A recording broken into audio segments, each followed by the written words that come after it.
தந்தையின் மூலியமாக திடீர் பணவரவு வரக்கூடிய வாய்ப்பும் வெளிநாடு போய் வரக்கூடிய வாய்ப்பும் நிச்சயமாக இருக்கும். இருந்தாலும் நீங்கள் வந்து வெளிநாட்டில் போய் படிக்கணும்னு நினச்சின்னு இருக்கீங்கன்னா அது வந்து சற்று பின்னடைவை கொடுக்கும். எப்படின்னா முதல் டாப் யூனிவர்சிட்டி இல்லாமல் கொஞ்சம் அதுக்கு அப்புறமா இருக்கக்கூடிய யூனிவர்சிட்டியில் படிக்கக்கூடிய வாய்ப்பு தான் இருக்கும்.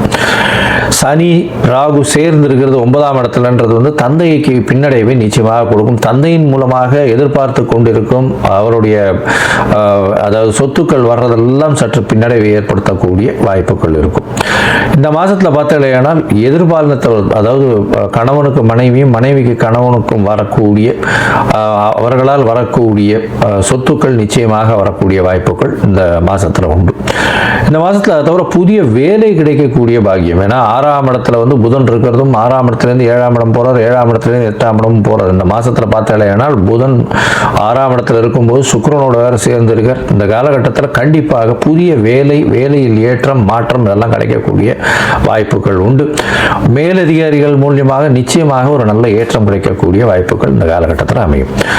உங்களுக்கு வந்து சில நாட்கள் நீங்கள் வந்து அதாவது நீங்கள் முயற்சிகளை தள்ளி வைப்பது நல்லது அப்படின்னு சொல்கிறோம். அந்த சில நாட்கள் அப்படின்னு சொல்லக்கூடிய சந்திராஷ்டம நாட்கள். இந்த சந்திராஷ்டம நாட்கள் என்னைக்கு வருதுன்னா 22/12/2025 24/12/2025 வரலும் உண்டான நாட்கள்.